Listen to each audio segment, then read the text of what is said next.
Comunicóloga de profesión, cuenta con una maestría en comunicación, un posgrado en mercadotecnia y está diplomada en comunicación social, en desarrollo humano y en gastronomía. En el ámbito de los sommeliers, está diplomada en enología y vinos, coctelería y destilados, café, té, tabaquería y quesos. Como escritora, está diplomada en el Instituto de Comunicación y también es locutora profesional certificada. Actualmente es conductora de Charlando de Vino, dentro del programa ¿Qué tal Fernanda? En Radio Imagen. Conductora de Vinos y Gourmet con Alicia Salgado en Enfoque Noticias. Productora, conductora y guionista de Entre Nosotras, en 620 de AM. En materia editorial, es columnista de las revistas Saborearte, El Conocedor y City Life. En el ámbito editorial, ha escrito un libro sobre vino mexicano, así como otros libros de carácter literario y 2 libros de investigación social. Fue la primera mujer en ocupar la presidencia de una asociación de sommeliers en México. Esta asociación, por cierto, es la primera en América Latina. A través de su blog, Pasiones Mundanas, nos da a conocer la calidad del vino mexicano, en el cual es especialista. Hoy con nosotros, Pilar Meré. Y me da mucho gusto reencontrarnos porque efectivamente, Pilar Meré, yo tuve el privilegio de tratarte aún más en Travel Channel y de admirar tu pasión, la pasión por tu profesión, que es la comunicación, pero sobre todo también este sentido social y muy humano que le das a tus entrevistas, y luego también tu pasión por los vinos, por la vida, por la gastronomía, y eso ha sido muy, muy padre. Tus programas de televisión, el de Sobre Vino y Mesa, o sea, entonces siempre has estado vinculada a cosas muy padres, a viajes, a gastronomía, a enología, y eso pues te ha hecho despuntar, además en un ámbito en el que mucho tiempo fue exclusivo de hombres, y tú Total. fuiste abriendo brecha y transitando. Así que cuéntanos, Pilar, voy a empezar un poco, si me lo permites, Sí, eh, preguntándote, ¿y tú cómo estás? Porque ese es el título de nuestro programa. Y claro. ahora que estamos todos guardaditos por el tema de la pandemia, pues quiero saber tú cómo estás. Mira, muy bien, afortunadamente, por muchísimas razones. La primera, porque yo creo que ante cualquier circunstancia que nos represente, en este caso una catástrofe, hay que ser resilientes y hay que reinventarse. Entonces, creo que lo primero es la actitud, así que desde ese ámbito, bien. Eh, a lo largo de mi vida ha habido como baches, ¿no? De toda índole, profesionales, personales, como todo mundo. Y yo siempre he dicho que lo que uno tiene que hacer es levantarse y eso sí con una sonrisa. Creo que ahí empieza todo, para empezar. En segundo lugar, me siento muy afortunada porque yo tengo 2 hijos y ellos viven conmigo. Entonces, ellas son adultos, cada quien estamos haciendo home office. Entonces, es una gran compañía, la hemos pasado bien. Estar aquí, mi trabajo es mucho estar corriendo, obviamente entre medios de comunicación y eventos y todo, corriendo y además pensando siempre en nuevos proyectos. Así que el estar en mi casa ha sido una gran oportunidad, que fíjate, una de mis pasiones ha sido siempre leer y escribir. Bueno, no he tenido tiempo, porque claro, tienes que sumar lo cotidiano del trabajo, el tratar de estar presente, el tratar de innovar proyectos que sean importantes para alguien más, pero además, ni modo, hay que admitirlo, pues el trabajo de casa. Entonces, la parte bonita es que me encanta cocinar, estudié gastronomía de hecho, pero ahora he tenido el tiempo para hacerlo, ¿no? Pero la parte del que hacer no me encanta tanto, pero pues hay que hacerla. Pues había que darle la oportunidad también a la gente que me ayuda de estar guardado en su casa. Entonces, pues bueno, así que no me ha dado mucho tiempo, pero estoy muy bien, estoy contenta. Ni creas que desesperada, así como dice la gente de "Ah, ya", o de la depresión. No, ¿eh? La realidad es que te tienes que ir adaptando. Ya lo decía Darwin, ¿no? No son los inteligentes los que finalmente avanzan o se mantienen, sino los que se adaptan y no, es bien, aprendiendo. Creo que es una nueva realidad, definitivamente, quitándole lo masticado que ya está ese término, ¿verdad? Pero es una nueva realidad porque efectivamente yo creo que todo lo que estamos aprendiendo a nivel de contacto, comunicación de otra manera, el tema digital, fíjate, como gente que me he dedicado mucho a la docencia y a la educación y también como mamá, se criticaba mucho siempre a todo lo que tenía que ver con Internet para los niños, ¿no? Había un área donde yo decía, no, creo que están equivocados porque al final, por ejemplo, un niño, con el caso de los videojuegos, siempre habrá necesidad de límites, pero con el caso de videojuegos, los niños ya ves que son súper hábiles, ¿no? Nos dan tres y las vueltas, y desde bien pequeñitos traen el chip integrado, pero además es propio de ellos, por edad, pensar y actuar al mismo tiempo. Esa facilidad y riqueza la vamos perdiendo porque la educación nos enseña que tenemos que pensar antes de actuar. Y entonces nos volvemos lentos en muchas cosas, como en eso. Entonces, yo creo que estos medios digitales, reitero, con los debidos límites, siempre contribuyen a mantener esa creatividad y esa forma de procesar información de los niños. Ahora estamos entendiendo que también de los adultos nos ayuda mucho y que es una especie de gimnasia cerebral, ¿no? Así que yo estoy encantada, la estoy pasando bien, así que feliz de estar aquí en tu programa. Oye, pues muchas gracias, porque además de nuestra admiración y de estas andanzas comunes, porque tú has sido alguien que ha transitado por televisión, transitado por radio, sigues Así participando en es. radio, escribes para prensa escrita, Ujú. has presidido a los sommeliers de México, la primer mujer en presidir a los sommeliers de México. Por eso mi comentario de que te Sí, adentraste como 4x4 en un terreno que era antes medio exclusivo de hombres de y acuerdo, ya de le acuerdo. diste la vuelta. Y con Alicia Salgado, yo no me acuerdo si sigues participando con Alicia en Sigo participando. NRM. Sí, estoy con Alicia. Ya antes había estado en alguno de mis trabajos cuando estuve como coordinadora de promoción en el Consejo Mexicano Vitivinícola, antes Asociación Nacional de Viticultores. De hecho, me tocó la transición. Yo era la responsable de la producción de vino mexicano y entonces creamos varias cosas, ¿no? Lo que se podía hacer como radio, pero que tenía una circulación limitada porque lo grabábamos en estudio, pero iba más bien como por mailing y todo esto, pues creciendo con lo que había en aquel tiempo. Y 5 años en Radio Mil también con un segmento que se llamaba De Vid a Vino con el Castor. El Entonces, Castor, claro, nuestro sí, querido Castor, que por ahí así es. anda todavía dando lata y haciendo de las suyas. Sí, y entonces estoy con Alicia Salgado en Enfoque Noticias todos los viernes.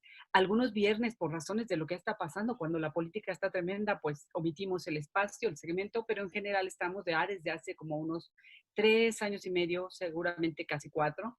Y estoy también en Imagen Radio, con una apuesta muy linda, hablar de vino. Ahí tenemos casi 8 años. Hablar de vino los miércoles a las 12 del día.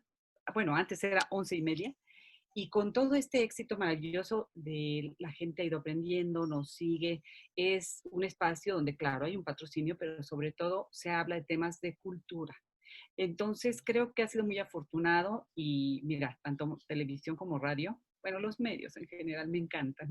Esa es la Oye, la realidad. DGTV, también estuviste en DGTV. También, Lo que pasa es también que sí nos ha llevado la vida a ti, a mí, por la banqueta de enfrente todo el tiempo. Y tenemos muchísimos amigos comunes, obviamente, pero a mí me sorprende cómo disfrutas la parte del vino. A quienes no conocemos mucho de vino, yo en lo particular no soy un conocedor y bebo muy poco, vamos, bebo muy, muy poco. La gente suele pensar, cuando viene aquí a tu casa, que a mí me gusta beber mucho porque te obsequian muchas botellas de vino, ¿no? de Y entonces la acuerdo. gente cree que eres un gran conocedor y tal. Tengo un compadre y cuñado que sí ha estudiado y que además estudió chef. Es contador público, pero Ok. se le da muy bien el tema. Estudió para chef, estudió enología y eso pues, es muy padre y te contagian cierto espíritu. Pero además en torno a una botella de vino pueden suceder grandes cosas, ¿no? Sucede normalmente. Yo siempre digo porque creo que el vino, ok, es una bebida alcohólica, pero también tiene un entorno social, un entorno de cultura, obviamente digo social, porque pues son comunidades, comunidades desde la producción, pero después también económico muy importante, primero porque genera empleos y luego está en alianza con otras industrias que son básicas para nuestro país como el turismo. Entonces, y hoy por hoy la gastronomía, es decir, todo lo que tiene que ver con la industria de la especialidad. Entonces, la realidad es que yo creo que se puede compaginar muy bien, enamora.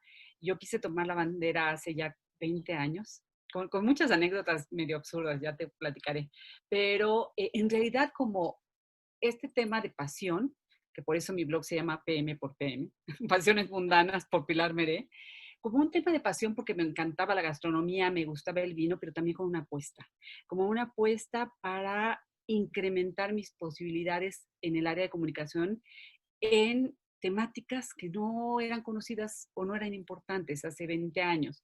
Hace 20 años, por ejemplo, la gastronomía pues siempre ha existido, ¿no? Y existía, pero no estaba valorada la gastronomía mexicana a nivel mundial, como después en 2010 se hizo con el reconocimiento como Patrimonio de la Humanidad por la UNESCO. Y en el caso del vino, yo me acuerdo cuando ingreso ya de manera profesional el tema del vino, estamos hablando del año 2000, pues había en México alrededor de 15 productores, de los cuales eran 8 los que podrían figurar. Imagínate, de 20 años atrás hacia acá hemos avanzado para bien y para mal, desde luego, tremendamente. Entonces, sí ha sido muy interesante, ha contribuido a seguir haciendo lo que amo, que es la comunicación, pero también a favorecer áreas que requerían de este apoyo a nivel, evidentemente, de un trabajo de medios, de difusión, de promoción, por lo que ya dije, son fuentes de empleo, hay un entorno económico, también social, así que, no, pues feliz, definitivamente. Y sí, sí tenemos un montón de amigos comunes. Oye, pues esas pasiones mundanas nos identifican a todos, porque mira, Ah, la gastronomía a mí me gusta cocinar, digo, yo te he cocinar, visto haciendo recetas. pero ya sabes, luego hago hasta Doritos con cueritos y salsa y ya para mí es un platillo, ¿no? Digo, Sí, también soy bastante peculiar en eso, pero la verdad es que sí me gusta y me meto con frecuencia y además, déjame decirte que soy un cocinero ordenado. Yo, como entro a la cocina, dejo la cocina impecable por manías infantiles de limpieza y orden, de tocs, yo creo. sí, sí, yo creo que de eso tenemos. Y entonces llego, cocino, preparo, guardo, seco, lavo y entonces ya cuando está listo ya no hay nada tirado y tal. Entonces me gusta y lo disfruto mucho. Pero cuando veo lo que tú haces con el vino y tus viajes y todo esto, pues es un complemento padrísimo, ¿no? Te permite conocer mucha gente, te permite estar en lugares siempre preferentemente agradables. Claro. Y otra cosa padrísima que has desarrollado, pero que quiero saber cómo llegaste a ello, porque, ok, estudias comunicación. De Ujú. comunicación, ¿qué haces? Cuando sales de comunicación, ¿qué pasa? Fíjate que a mí me considero en esa área muy afortunada porque yo decidí estudiar comunicación por 2 razones. La primera, yo quería ser actriz y de hecho tomé cursos de teatro con Luis de Tavira y demás, pero cuando estamos hablando de muchos años atrás, y yo la cuarta de las hijas, pues se los platico a mis papás y no, bueno, el grito en el cielo, ¿no? Imposible. Y yo tenía una hermana que estudiaba ya comunicación, un año más grande que yo, ya estaba en la universidad, yo estaba por decidir hacia dónde me iba, y entonces tenía una cercanía real de qué implicaba ser un agente, un comunicólogo, ¿no? Entonces opto por ello, pero con la diferencia que mi hermana estudió en la Ibero, yo me voy a la Nacional. Y curiosamente en esa época teníamos maestros comunes, ¿eh? Definitivamente, era muy interesante. Y con la certeza de verdad de no haber errado la carrera, me apasiona, me ha llevado a los escenarios. En algún momento, en alguna ocasión, luego lo platicamos Marisa Escribano y yo, hicimos unas temporadas de poesía, música en el Helénico y bueno, porque te digo que al final hay mucha gente en este ámbito con la que te vas encontrando y que tiene tus gustos. Entonces decidí estudiar comunicación, después de ahí estudié un diplomado en comunicación, también te contribuye a incrementar ciertas cosas. Por ejemplo, ese diplomado tenía áreas muy específicas de oratoria. Entonces, pues ya te va encaminando, aunque en la carrera hubiéramos tenido, lógicamente, todo lo que tenía que ver con radio y televisión, te va encaminando más. Ya había tomado yo algunos otros cursos y más adelante decido estudiar un curso más de locución y luego ir a hacer mis exámenes a, obviamente, a MADIC, ¿te acuerdas?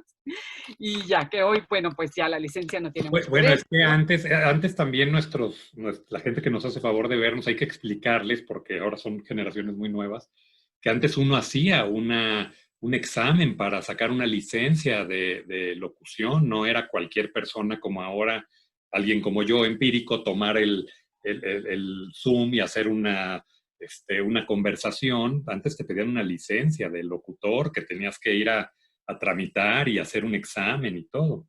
Y cumplir con horas previas para que te consideraran después de esos exámenes que eras un locutor válido, ¿no? Bueno, al final, después estudio por casualidad de la vida, te va llevando mucho, porque estudié desarrollo humano. Entonces, un día yo estaba dando clases cuando mis hijos eran pequeños de comunicación en una escuela y encuentro una especialidad en comunicación y desarrollo humano. Ay, digo, pues eso está lindo, ¿no? Es como ir juntando todo. Entonces, empiezo a estudiar esa especialidad que después fueron 3 y al final se convirtió en una maestría en comunicación. Entonces, yo estaba ahí feliz, pero para esto termino de estudiar porque los primeros 2 semestres trabajaba en otra cosa.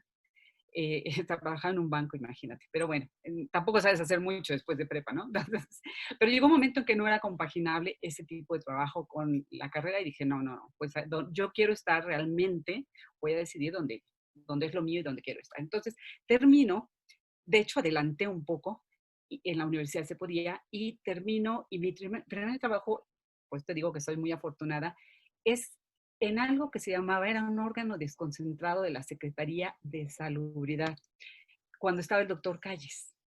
Y este órgano se llamaba Sistema Cartilla Nacional de Vacunación.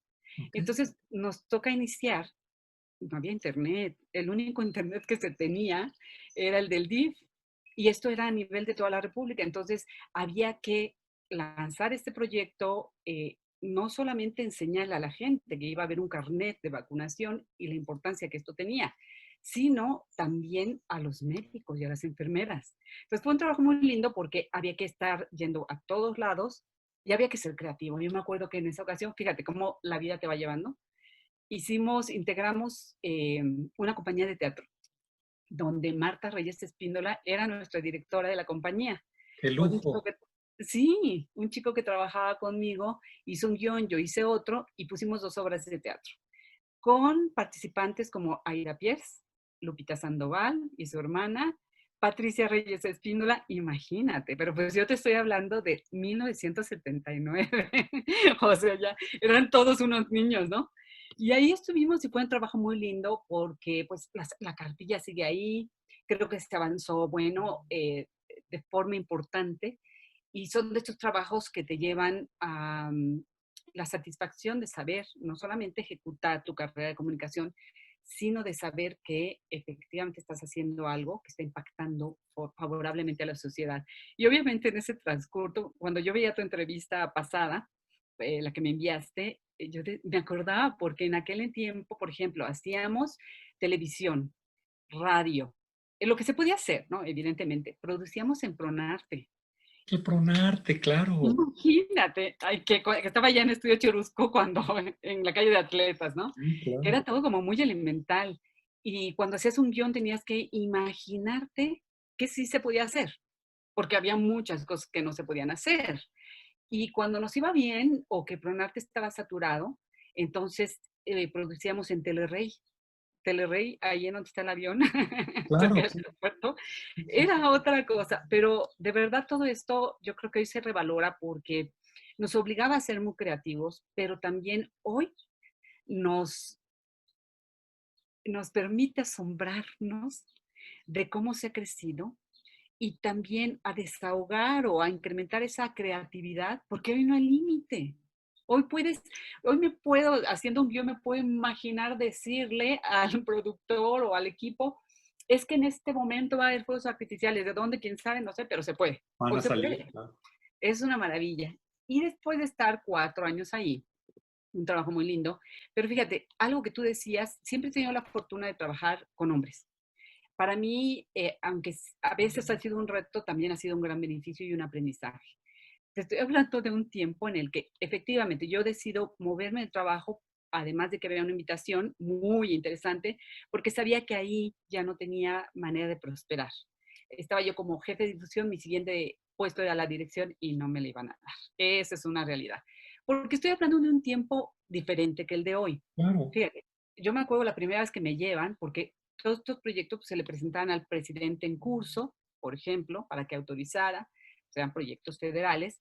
Y me acuerdo que en una ocasión, en una junta previa a todo eso, se hizo en Club de Industriales. Las mujeres no podíamos entrar al Club de Industriales. Me metieron de contrabando porque era además la única mujer para que yo pudiera estar en esa junta. Entonces, sí ha habido un cambio interesante, pero te digo, había una razón por la cual era importante irme y me voy a iniciativa privada. Entonces, de ahí, de comunicación social, me paso a publicidad, a una empresa que hoy persiste, que ha ido creciendo, que es Muebles Dico, con la maravilla de haber trabajado divino, con mucha gente, primero con agencia, con Clemente Cámara, por ejemplo, pero después con agencia en casa. Y esto también te hace aprender muchísimo. Y claro, pues hacíamos televisión, ¿te acuerdas de aquel plan francés, por ejemplo? El plan francés de Televisa y Dios santo el cielo, sí. ¿Qué tal? Bueno, radio, como no había internet, se hacían muchos impresos, folletos, se volanteaba.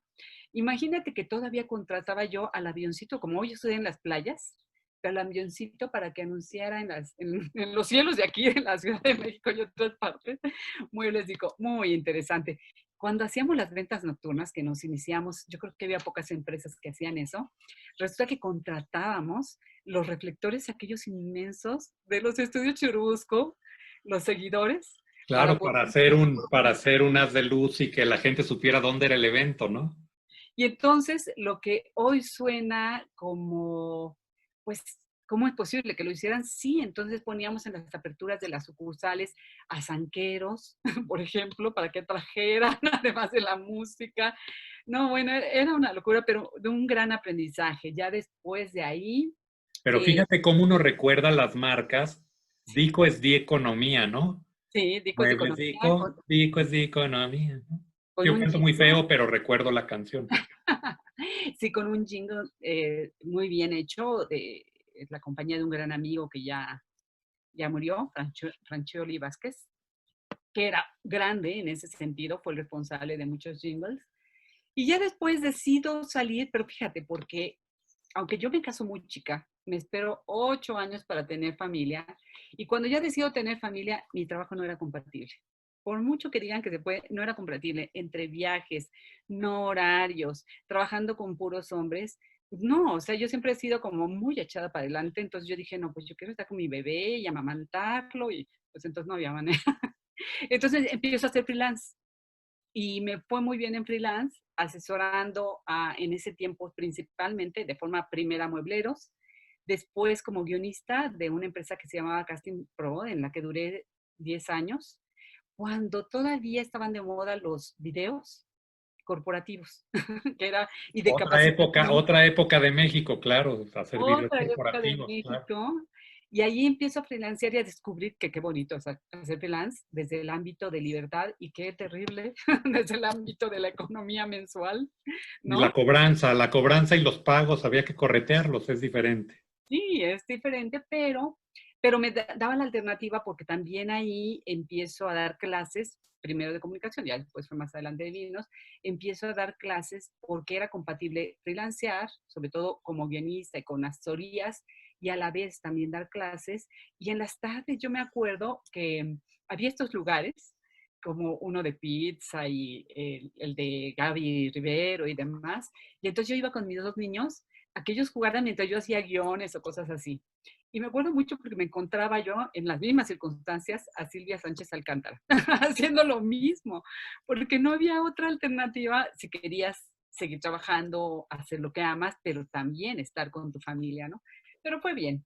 Después ya hubo manera, fueron 5 años de dar clase de comunicación y ahí me llamaron para irme como directora de comunicación del Consejo del Centro Histórico. un trabajo Una divino. super experiencia, ¿no? Sí, fue un trabajo muy lindo. Me invita la doctora Sonia Lombardo, que ya falleció, una gran historiadora.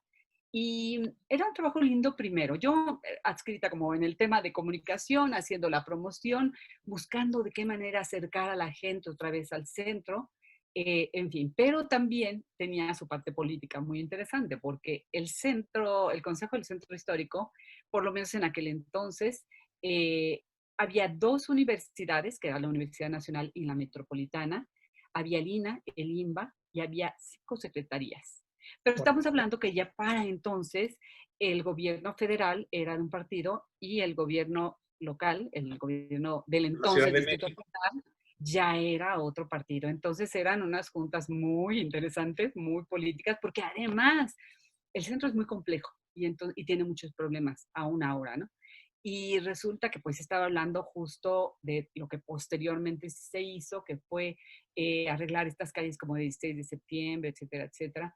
Pero pues están los ambulantes, los comerciantes, todos estas etnias que han llegado, o sea, inmigrantes, no, los niños de la calle, la prostitución, no, entonces eran unas juntas divinas que me enseñaron mucho, mucho eh, a entender desde el tema político, el tema de tolerancia y conciliación, independientemente de que lo que más disfrutaba era la parte de comunicación y la parte de cultura, porque hacíamos una o dos veces al año un simposium con gente de España, de Argentina, de Chile, para hablar de temas históricos y sociales. Entonces, muy, muy lindo. Pero, pero en el año 2000 me quedo sin chamba.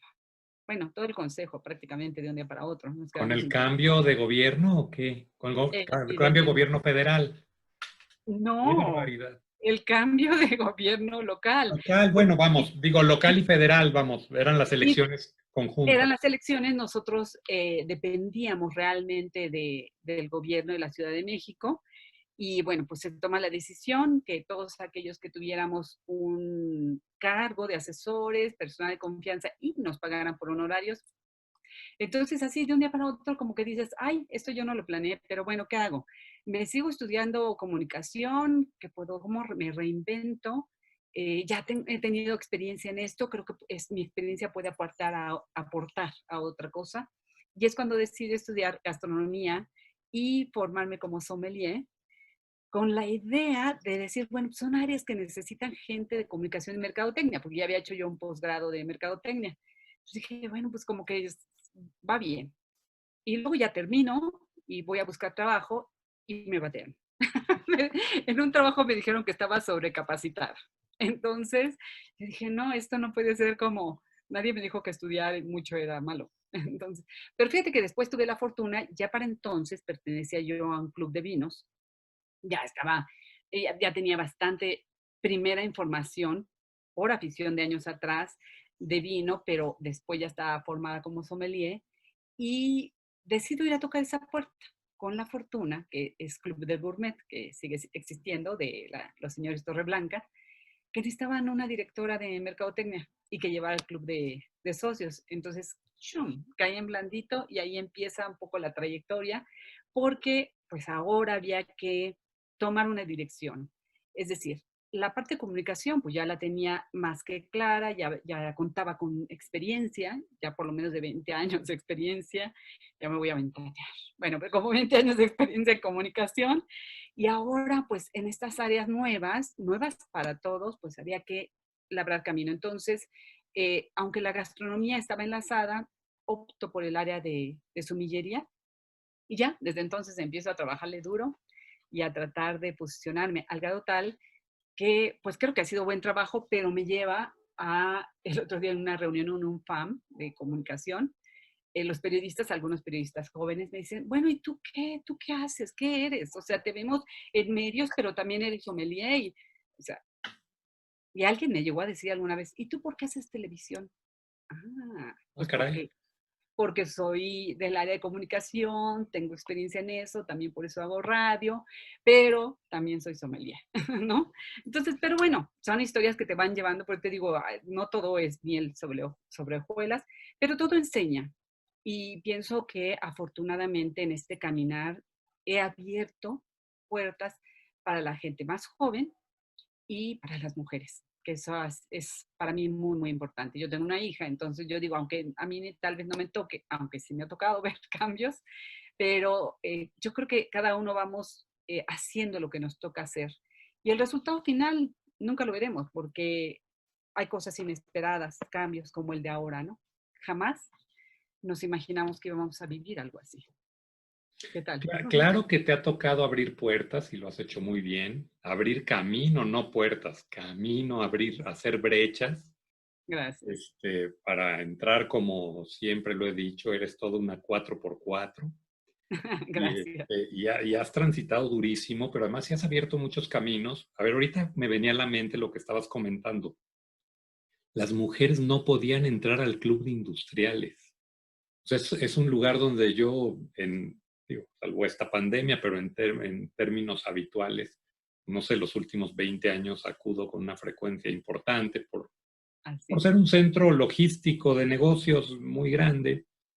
Y pues ahí me tocaba ver todavía, por ejemplo, de las mujeres más activas por ahí, a Josefina Vázquez Mota, hace Ujú. muchísimos años, también de las primeras mujeres que entraban al club de industriales, y era así como que, wow, ¿no? ¿De Pero se acuerdo? sentía todavía ahí en el transitar de los pasillos, éramos 90% varones contra 10% de presencia de mujeres, ¿no? De Era una acuerdo. cosa así. Y tu terreno de los vinos, pues imagínate, el vino y la mujer, ¿no? En una sociedad, el vino de por sí tiene tiene ciertos estigmas y luego con las mujeres y tal. Entonces, bueno, pues sí te ha tocado abrir, pero también fuiste representante o eres representante de Cheto todavía o no. Sí, aunque con Cheto tengo una alianza comercial muy buena, muy interesante, porque soy vocera y soy asesora. Porque es una empresa muy grande, la empresa líder en el mercado de vino mexicano. Entonces tiene sus sommeliers, sus áreas de mercadotecnia, etcétera, y yo estoy por fuera como vocera. De hecho, a la familia Cheto tengo muchos años de conocerla y a todo su equipo, justo a estas áreas de mercadotecnia, licenciado Enrique Sertuche, porque cuando yo trabajaba como responsable de la promoción en el consejo, la cabeza era Lucheto. Entonces tuvimos oportunidad de que conociera mi trabajo a lo largo de 6 años y medio. Y cuando decido dejar el consejo, al poco tiempo iniciamos esta relación laboral que ya tiene 8 años, más o menos. Entonces sí ha sido también muy afortunado porque a ver, México ha crecido de manera muy interesante, pero eventualmente, tú sabes, en nuestro país y con este crecimiento en materia de vino tan exponencial, como que el grande es una amenaza, ¿no? Entonces, la gente prefiere ya sea la interna y a veces la externa pensar que un vino de una bodega chiquita es mejor que un vino que tenga toda la tecnología, cuidado, experiencia y conocimiento. Pero al final del día es la empresa líder en el mercado, entonces para mí es una fortuna también trabajar con ellos y siempre está pensando qué más les puedo aportar. Ahora platícame, Pilar, tu llegada a Reforma, ¿sigues escribiendo en Reforma? No, de hecho en Reforma nunca he escrito, es de la verdad, sino que hace muchos años también, seguramente esto sería tal vez como en 2003, 2004, porque yo creo que ya estaba iniciándome en la Asociación Nacional de Vitivinicultores, me llamaron y en aquel tiempo, durante 5 años, eh, debemos de haber dejado eso. No, entonces fue como en 2005 ha de haber sido. 5 o 6 años tuvimos un podcast que se llamaba Ah, Sommeliers para Llevar, que en su momento llegó a estar hasta arriba a nivel internacional. No había podcast relacionados con vino. Entonces sí fue también creo que un trabajo muy afortunado, muy bueno. Ya después ellos decidieron ya no tenerlo, entonces bueno, pues nos dieron las gracias también, pero también fue un gran aprendizaje y una muy, muy buena plataforma. oye, Pilar, y ahora a ver, hablábamos de esta nueva tendencia nacional y tiene mucho que ver con el programa que te envié justamente. Cuando nosotros iniciamos, ayer, fíjate lo que son las cosas, cómo todo hila y todo tiene relación. Ayer platiqué en una conversación como esta misma hora, con Carlos Prieto. Carlos Prieto es el Sí, lo productor de conozco. Mochila Lomo. Sí, Pero lo Carlos conozco muy bien. Prieto, que tú lo conoces muy bien, está incursionando en la apertura de su hotel hace 2, 3 años en el Valle de Guadalupe. Está haciendo un vino, innovando en un vino, que ya probaremos y ojalá y Sí, lo hagamos juntos para ir acompañado de conocimiento. gracias. Platicaba con él y platicábamos un poco de esa aventura y esa puesta en marcha de la Ruta del Sabor con Ujú, Miguel Conde. ujú. Cuando lanzamos la Ruta del Sabor fue hace 18 años. Es un programa que se ha mantenido en el gusto del público, explorando lugares de gastronomía de todos tamaños, colores y sabores. De acuerdo. Y entonces siempre te tengo muy presente a ti porque se me hace el símil, pero en vinos, ¿no? O sea, de alguna manera tu trabajo nos hace que nos lleves de la mano y vuelvo a caer en estas tendencias de las que hablo: turismo, Ujú, ujú. gastronomía y vino. Así es. Esta nueva época de México, de un México donde se valoran los vinos mexicanos, porque hay eh, etiquetas de vinos mexicanos que creo, digo, tú nos dirás mejor, pero que no le piden nada a ningún otro del mundo, que compiten con una dignidad y una presencia en mercados internacionales. Hay un desarrollo en el Valle de Guadalupe turístico que no es el que había. O sea, a mí el Valle de Guadalupe, con sus diferencias, obviamente de todo, lo asemejo un poco a Cancún en los 70, ¿no? O De acuerdo. sea, un destino allá que empezaba y tal, y que empiezan a tomar auge y auge. Y la verdad que entonces en el ámbito turístico, gastronómico y vitivinícola, el Valle de Guadalupe, pues yo creo que es un gran ejemplo, ¿no? Sí, totalmente. Primero hay que mencionar que no hay casualidades, sino causalidades, de alguna forma, ¿no? ¿Verdad? Sí, segundo, Carlos Piret, un gran personaje, me ha tocado trabajar con él, definitivamente, pero yo sé que el vino te atrapa, te enamora. Y bueno, pues basta con que toques un poquito, que empieces a probar, a entender, te quedas, ¿eh? Ese es un hecho. Pero yo creo que es lo que le pasó a Carlos. Y sí, efectivamente, este programa que tú mencionas con Miguel, que sí ha sido un gran trabajo, y él siempre tan profesional y tan agradable, etcétera, etcétera, nos ha llevado de la mano. Efectivamente, Ensenada tiene la particularidad, Baja California Norte, tiene la particularidad de estar en la zona de la Franja Internacional del Vino, es decir, es el mejor clima y suelo para poder tener vides de calidad. Por esto, son los responsables del 80% de la producción de vino mexicano. Sin embargo, México pertenece a lo que se cataloga como países de Nuevo Mundo y que estos países, una de sus características es que no tienen denominaciones de origen como tal. Resulta que Querétaro, que sí es zona vitivinícola registrada, por cierto, con una buena historia previa, ha ido creciendo y tiene una asociación de vitivinicultores propia. Otra de las zonas que ha crecido muy bien es Guanajuato. Y aquí lo interesante es algo que tú mencionabas.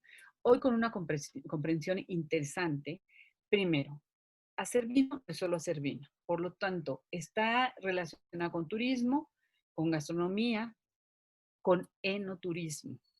Y hoy te encuentras, sobre todo en estos tres lugares que he mencionado, porque ya tenemos Aguascalientes, San Luis Potosí, etc., etc., pero sobre todo en estos tres lugares, proyectos muy interesantes que van desde el proyecto, hospedaje dentro de los viñedos, de buenos restaurantes, obviamente las bodegas que han crecido en cuanto a sus salas de degustación para recibir a la gente y que la gente pueda no solo probar los vinos, sino platicar en ocasiones con los enólogos. Han crecido también con áreas que está bien, son interesantes. Por un lado, por ejemplo, los spas. Hay el concepto de vinoterapia y se ha ¿No? desarrollado aunado también al tema de no turismo. Luego, a las rutas de vino. Por ejemplo, en Ensenada tienen la ruta del vino, la vieja y la nueva, pero también tienes una ruta de las misiones, por ejemplo. Entonces, esto se ha ido extendiendo. En otras zonas lo que han buscado son las rutas relacionadas con las haciendas. Otro de los proyectos interesantes que ha crecido son los desarrollos inmobiliarios. para que la gente no solamente adquiera su espacio para vivir y que va a vivir en una comunidad que tiene intereses parecidos, sino que puede hacer su vino también. Entonces tiene su viñedo. Sé de eso en la zona de Guanajuato, San Miguel de Allende, por ahí, donde te venden un Querétaro. pedazo de tierra y el entorno es hacer una entidad productora común de vino, con tus Así es. viñedos y tal. Es un concepto padre, ¿no? Sí, sí, sí. En Ensenada también lo existe, quizá tratado de diferente manera, porque ahí lo que se ha crecido también, por ejemplo, es el hospedaje en hoteles.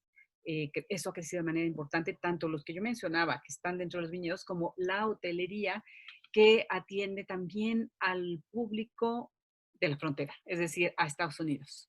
Eh, a Ensenada llegan los cruceros, también es un aporte importante y que en este momento, pues claro que todo este tema relacionado con vino, gastronomía, turismo está padeciendo y que habrá que pensar, aunque algo que estamos promoviendo mucho, quienes estamos en esta área, es que el campo no descansa, el campo sigue trabajando. Es Claro. decir, la vid va a seguir su ciclo vegetativo, pero es interesante replantearse cómo vamos a regresar, ¿no? Y cómo va a regresar la gente dentro de lo malo también puede haber bueno, aunque se han perdido los espacios, centros de consumo para la venta de vino, la realidad es que han crecido las empresas que, por un lado, tienen venta a través de Internet y también los que utilizan delivery. Y curiosamente, y eso ya los estudios anteriores, yo me acuerdo que esto lo habíamos visto hace muchos años, los estudios mercadológicos mostraban que en tiempos de crisis el incremento en consumo de alcohol crece. Y de hecho, así ha pasado. Y en esta ocasión se ha visto un crecimiento favorable del vino. Entonces, sí hay que entender que cuando volvamos a la libertad, las cosas no van a ser igual. Habrá que replantearse y recuperar el que la gente se haya enlazado, espero, responsablemente, eso sí, al tema del vino y el cómo va a funcionar ahora, incluso en la restauración. Entonces, es muy interesante porque en la restauración, tristemente, muchos restaurantes triplican el precio del vino. Entonces, pero eso va a tener que cambiar porque hoy el consumidor es un consumidor educado de diferente manera por esta pandemia. Sí, además no es muy grato cuando llegas a a un lugar y te triplican el precio de una botella, que habitualmente eres un consumidor y sabes lo que cuesta. No es agradable. Entiende uno que tiene que dejar el vino un margen al restaurante y todo. Claro. Yo creo que eso va a cambiar. Yo creo que van a cambiar muchas cosas. A mí alguien me decía, Luis Prados me decía en un programa de estos también, que también conoces, me decía, Julio, pues es que lo que vivimos no va a volver, o sea, nunca vamos a volver a ser. Oscar Cadena, que está por salir su programa, nuestro querido Oscar, Sí, también, nos lindo, da lindo. lecciones también padrísimas, que tú Pues conoces y sí, quieres mucho a Oscar también. yo lo quiero mucho y hace poco, no sé, a lo mejor un par de semanas me encantó. Yo creo que estaba enojado, pero puso un post divino, divino porque dijo, a ver, ¿te acuerdas que tuvimos esta época en donde se estaba cuestionando que si te daba coronavirus y eres una persona mayor de 60 años, vaya, o sea, y se empezó a hablar de bioética y todo. Entonces él puso un post largo, bonito, que yo compartí, de hecho, de una reflexión decía, pero ¿por qué dicen eso? O sea, una persona de más de 60, estamos vivos, tenemos experiencia, conocimiento, somos productivos, nos quieren matar, o sea, pensando en un día a día, en no darnos trabajo, claro, pero hoy incluso haciendo ese replanteamiento de ¿por qué no? Muy interesante. Y Sí, sí, yo en el programa incluso él dice, a ver, en primera instancia yo estoy de acuerdo que si, él tiene 74 años, entonces dijo, sí. si mañana yo ingresara a un hospital y me dicen que soy, es el muchacho de 20 o soy yo, le cedo mi lugar, No, y además que tengas la libertad de decir, o sea, yo le cedo mi cedo lugar, mi no lugar, te ¿no? la vida por ti, porque ya estás viejito, ¿no? Mi querida Pilar, para concluir, porque luego me acusan de hacer programas que parecen la trilogía del Padrino porque duran muchísimo, pero la verdad es que yo me pico platicando y escuchando y me da mucho gusto verlos, entonces, por eso. Y además como aquí nadie me corretea desde el máster y desde la cabina de producción y director de cámaras y todo, ya cortándome. Entonces, Oye, y nadie te censura. no, no hay una Tampoco. censura, ¿no? Primero que nada, agradecerte mucho este espacio. Segundo, saber que contamos contigo todos en México para cada quien desde su trinchera hacer lo que nos corresponda para reactivar el turismo, la gastronomía, en fin, eres una mujer muy emprendedora y es una mujer que influye positivamente en mucha gente, más allá de las pasiones mundanas. Que esas yo creo las tenemos todos enfocadas a diferentes cosas. Entonces te agradezco muchísimo la oportunidad de este diálogo. Te felicito por lo que haces. Eres una mujer que merece admiración y respeto por tu trayectoria y felicitarte por lo que estás haciendo. Así que pues muy agradecido. Muchísimas gracias. Definitivamente para mí un placer. Siempre es grato a través de estos nuevos sistemas reencontrarnos con los amigos. Muchísimas gracias, Julio. Gracias, Pilar. Pues ya veremos esta entrevista en próximos días. Y me da muchísimo gusto haber estado contigo. Te agradezco mucho tu tiempo. Gracias y un beso para todos. Gracias, hasta pronto. Muchas gracias. Bye.